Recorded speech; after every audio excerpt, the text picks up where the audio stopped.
Welcome to Garden City Church, a place where you can belong before you believe. The last few weeks, George has talked to us about what it's like to follow Jesus. And this week, he gives us some great questions to reflect on in our own life about how we're doing that and how we can help others follow Jesus. If you'd like to partner with us here at the channel, there's 3 ways you can do that. You can like and subscribe, you can share this video with a friend, or you can partner with us financially. If you'd like to do that, you can do that through our website or by mailing us a check. We love you guys so much. Let's get into that word with George. How's your walk going? That was the old Mission Friends question. Mission Friends, or sometimes known as the Pietists, these were really our spiritual forebearers. The legacy of these Christians are really something that we're part of. And the Mission Friends were a group of Christians that really focused on a religion of the heart.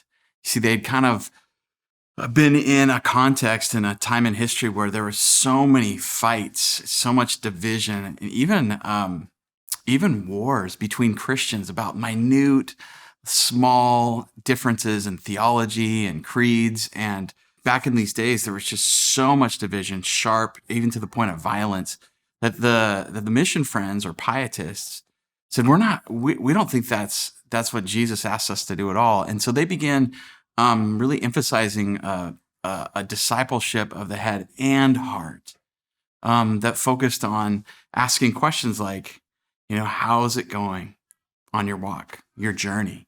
This idea of being in this journey or pilgrimage in your relationship with Jesus and your faith. So I'd ask that question today: how goes your walk? I think it's an important question, and I love the idea of coming from a tradition of the spirituality of walking, of moving forward, a more holistic approach to faith. In the book of Luke, the very end, it says this: 2 disciples were traveling to a village called Emmaus, about 7 miles from Jerusalem. And this is right after the death of Jesus. The disciples know about the death. They've heard some stories that he came back, but they're struggling believing. They don't know what to think. They're really disappointed. And it says they were talking to each other about everything that had happened, trying to process it while they're on the road. And while they were discussing these things, Jesus himself arrived and joined them on their journey. I just love that Jesus, he was always joining people on the journey. And he was inviting people to join him on this journey toward the kingdom or shalom or wholeness. He met people right where they were at and always called them on a journey with him. So I'll ask again, how's your journey going? How's your walk going? We've been looking at these 3 invitations to follow Jesus. Come and see is the first invitation we focused on, and that's come and experience Jesus, come and explore his way, come and see if he's trustworthy, kick the tires, if you will. The second invitation is come and follow. And this is an invitation to learn and to trust and maybe recenter ourselves on him rather than some other things. And then the third invitation we focused on is come and be love. Love God, love neighbor, love your friends and your enemies, and learn to have a holistic love where you're not leaving yourself out of that either. Sometimes people love others, but they don't love themselves well. And I think that when love flows through us, there's a holistic sense to that. So the amazing thing about learning to follow Jesus is that we're invited to join other people on their journey to help them on their path toward him and with him. I think that's extremely important. It's not just about you and me and our journey, but it's about our journey together. In the book of John, the first chapter, if you remember this from the beginning of the series, Philip found Nathanael and said to him, "We have found the one Moses wrote about in the law and the prophets." He's talking about Jesus. He said, "Jesus, Joseph's son from Nazareth." And Nathanael's response is, "Can anything from Nazareth be good? Like, can anything good come from there?" And Philip says, "Come and see." I love that because Philip first experienced this where he was invited to come and see and learn and take those steps to learning to follow Jesus and learn to be love. And now he's inviting someone else who might have their doubts or skepticism and want to know more. And he invites his friend to come and see. And that's an invitation for us. When we're learning to be love, we're learning to invite others onto the journey and to do this together. In the book of John, there's another portion where we see this moment, this come and see moment, like maybe the start of another person's journey. It's in John chapter 4. It's a famous story, often known as the woman at the well, or the Samaritan woman. And Jesus strikes up this conversation with this woman who's by herself, which isn't, normal. Usually it's an indicator that maybe she's an outcast in her culture. But Jesus engages her and has this amazing spiritual conversation. And at the end of the conversation, she realizes, just like Philip did and the disciples earlier on, that this is the Messiah. This is the Savior. This is the one God has promised, the servant. And he's not just like high and mighty and separate from those who are lowly. He's close. He's up front. He's a friend as well as a leader, a healer, and Savior. And it says in this story, the woman put down her water jar and went into the city. Like, she left the water jar, the purpose she went to the well, she left it and went back into the city, back into her village. And she said to the people in her village, "Come and see." Isn't that cool? Come and see.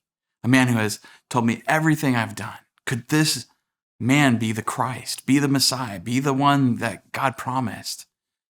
She's essentially saying, man, in a world that has rejected me, this man knew everything about me, the worst about me, and he didn't reject it. Come and see. Could he be the one? So the people in her village, it says this about them. They left the city and were on their way to see Jesus. Goes on later in the story to say many Samaritans in that city believed in Jesus. Like, they took those steps, the invitations, and moved toward and put their trust and their faith, their belief in him. And they believed in Jesus because of the woman's word when she had testified, "He told me everything I've ever done." And so when the Samaritans came to Jesus, they asked him to stay with them. And he stayed there for 2 days. They remained. They spent time with him, learning to follow him, learning his way. And many more believed because of his word. They said to the woman, "We no longer believe just because of what you said, for we have heard for ourselves and know that this one is truly the Savior of the world." Like, he's the one. And I love that because, I think it's so cool that we can point to Jesus with our life, and we can be signposts that are helping direct people toward Jesus. But we're pointing not to ourselves, we're pointing to him. And there's things that people might hopefully see in us and in our lives, if we're Jesus followers, that might reflect the goodness of Jesus and be a picture of him, imperfect as it may be. But we're pointing to him. And this woman points her village to Jesus. So the walk or the journey of this woman starts at the well, and she spends time seeing and experiencing Jesus. She does the come and see thing. And then she begins to follow and trust him. And then she leaves her water jar and runs to her village with the purpose to love and to bring her community back to Jesus. And some of this community, who may have been family and friends, that's great, but many of which probably didn't treat her well and had maybe rejected her. She, after all, was gathering water alone, which again usually meant some kind of outcast or some kind of exclusion was happening. And she loved her friends and maybe those who treated her as an enemy. Wow. Now, with it being Mother's Day weekend, I have to note that it was the woman at the well, the Samaritan woman, who's this potential outcast in her own village. It was this woman who reached out to her village to bring them to Jesus, not the men who followed Jesus. The disciples missed it. They didn't invite her village. They didn't see that as important. And this woman, she responds to the call of Jesus. She responds to come and see, to come and follow, and then to be love. She just does it like immediately after one spiritual conversation with Jesus. And just like her, all of Jesus' followers or potential followers are called to join in on this and to help join other people on their journey toward wholeness and flourishing with Jesus. This might be for a long time with someone or a really short period of time. Sometimes we think like discipleship has to be long and super deep forever, but sometimes it's, like maybe a mid-range time with somebody or really short bursts. Like we don't know. We just respond to the moments that God gives us, the invitations through other people. The people you encounter, and I encounter, we're just called to simply help them by joining them on their journey. Having spiritual conversations where we can deeply listen, ask real questions and honest questions, and speak honestly from the heart together. Share our stories and our time together and help each other move forward.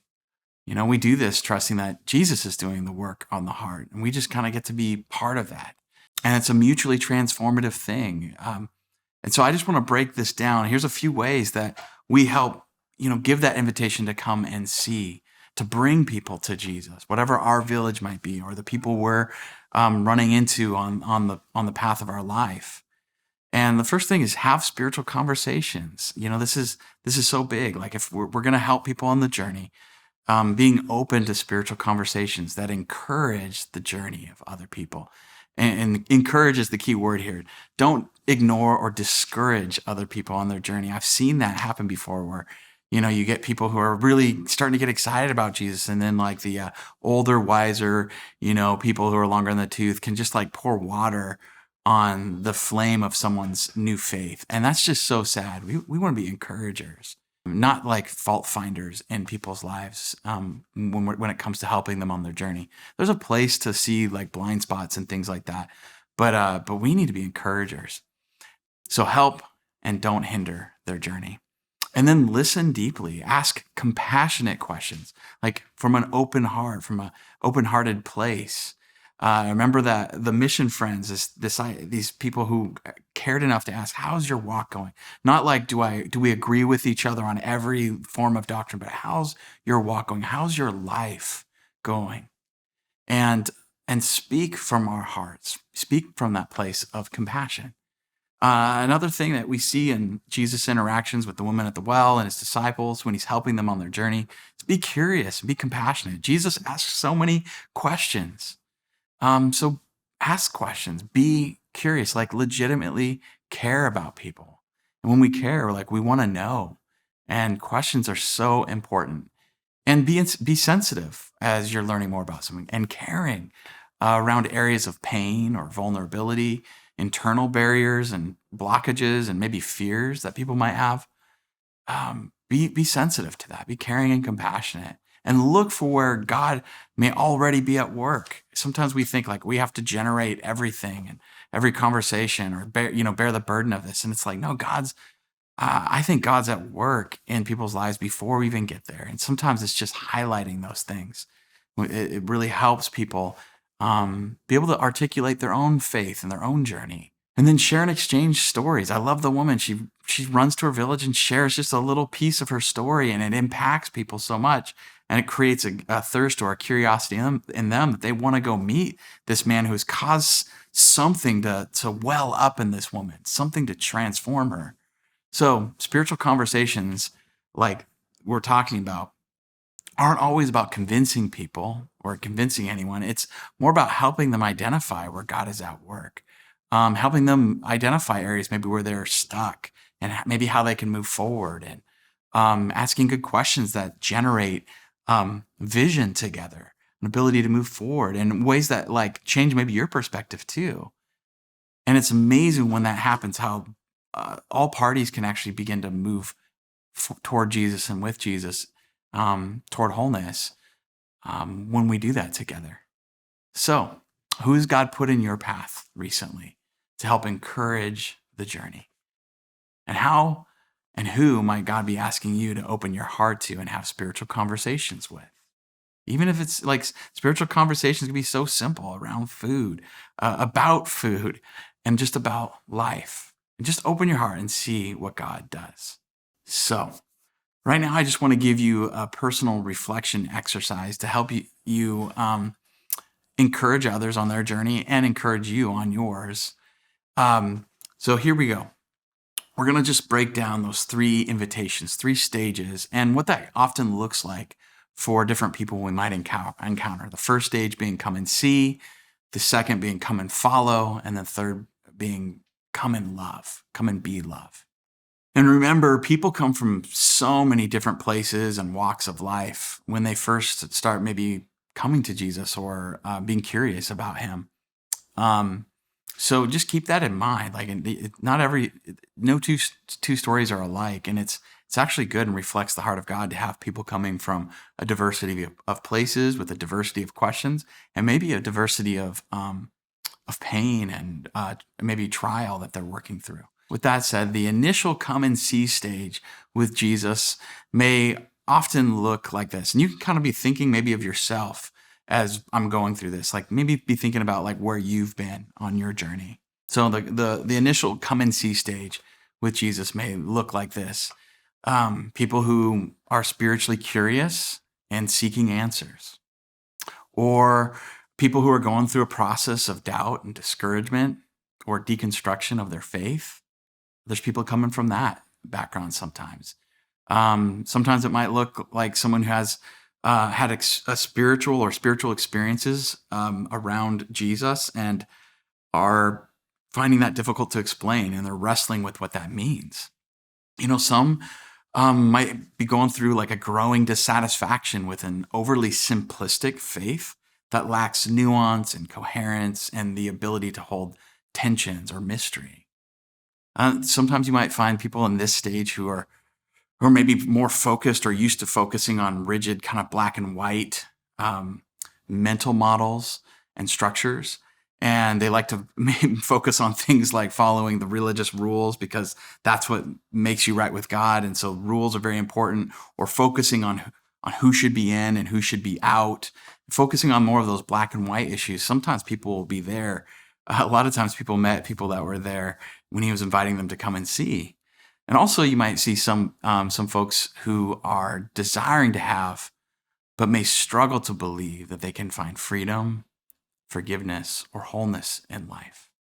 And that might be a stage that you are in or coming out of. The next stage is come and follow. And when people are in this stage with Jesus, it might look like this. They've personally decided to start trusting and following the life and teachings of Jesus. And it means Jesus has become the primary teacher in their life over other maybe ideologies and sources of teaching. We can obviously learn from other people and other philosophies and religions. We can always learn from others, but the primary lens that we're looking through is the lens of Jesus in this phase. It's kind of like where it started. Sometimes people at this stage will start realizing God's love is completely and freely given, never earned.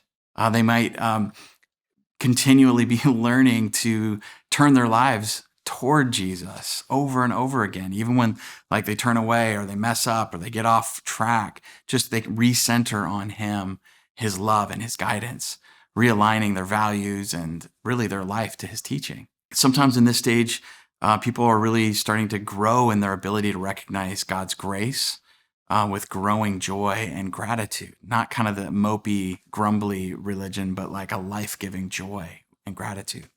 Sometimes people in this stage are learning to center their sense of identity through Jesus' love and teaching, not putting their identity on other things like their pain or what people say about them or things that kind of go up and down and make our identity feel insecure, but they secure it to Jesus' love.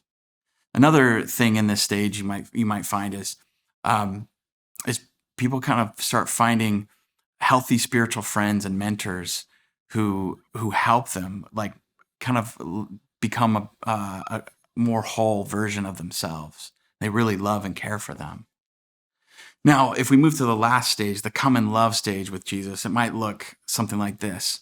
People who are growing in awareness of the gifts that they have, their skills, like the internal character gifts that they have, spiritual gifts, and they're using them not to serve themselves, but to serve others.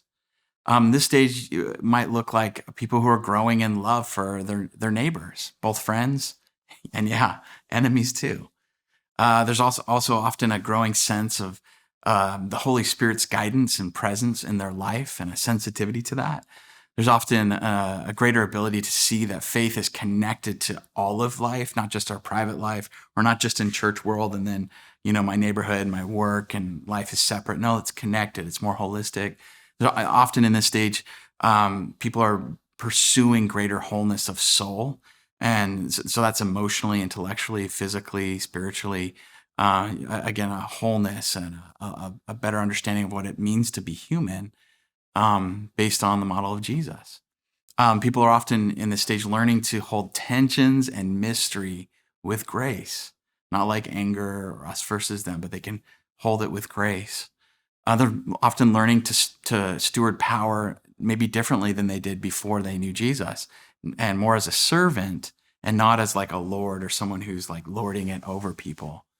Often they're learning to be encouragers and helpers for other people to move forward on their spiritual journey toward wholeness with Jesus. They're bringing people to Jesus. They're pointing to him. There's like an active aspect of their life that is moving other people toward him in a really powerful, non-controlling way. And then also you'll see in this stage, people learning to wisely and generously give their gifts, their talent, their treasure, really their whole life to serve God and others. So think about these three different stages, and you might not fit perfectly or neatly into any one. And I've certainly in my life been at one place and then moved back and moved around. And it's an imperfect model for sure, but it can provide maybe at least a little framework to be thinking like, oh, how is my walk going? And so I just want to leave you with these three reflection questions, maybe four questions, when you're considering kind of these three movements or three invitations on the journey. The first one is, what steps of faith have you taken in the last year toward following Jesus? Like, where were you this last year, and where did you see yourself move? Like, what steps did you take? What changes did you see God do in your life that give you gratitude? The second question is, what steps do you want to take this year? So look at last year and what steps did you take? Like, where did you move from here to there? And then looking at this next year, next 6 months to a year, what steps would you like to take? Where would you like to grow and move to? And then third question would be, what would help you move forward on your journey? Like, what would be helpful? A step of faith, new hope, mentorship, forgiveness or freedom, Bible study, practice. Like, what would help you right now in your journey? And then lastly, who has God put in your path to help encourage on their journey, to help them maybe ask these questions and to be encouraged to move forward? So as we close down, I'm just so grateful that you're part of this community, so grateful that you're tuning in. And it would help us, it would help me and our prayer team and our whole church know how to better support and celebrate your journey. If you would be willing to maybe just those questions we went through and you reflect on, maybe just send in like a brief description of that. Just message us. This would be so helpful for us to know how to celebrate and support this community and learn how we're growing and in awareness, growing in how we're loving each other, and really growing forward toward wholeness on our journey together as a community with and toward Jesus. Guys, I love you so much. Have a great week.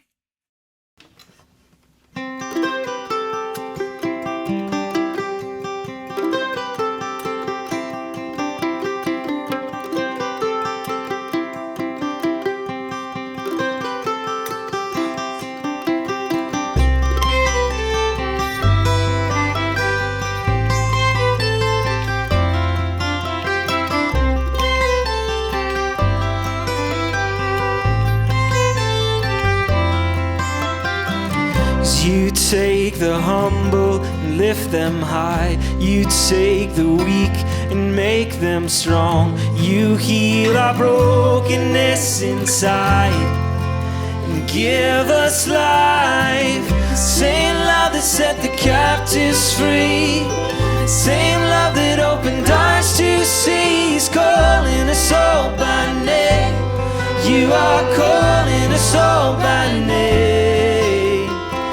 Same God that spread the heavens wide, same God that was crucified, is calling us all by name. You are calling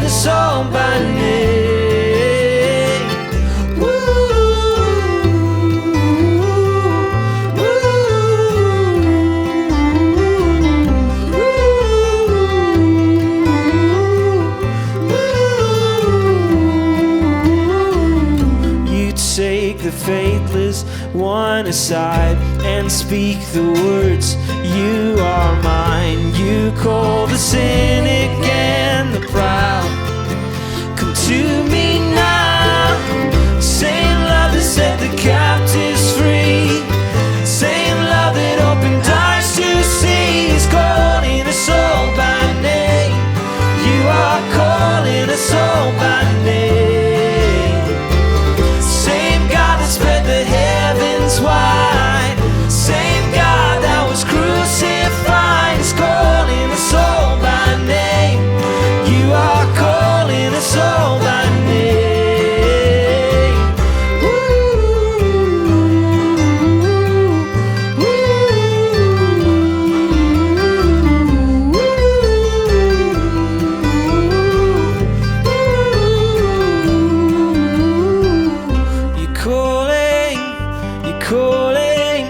You're calling us to the cross. You're calling us to the cross.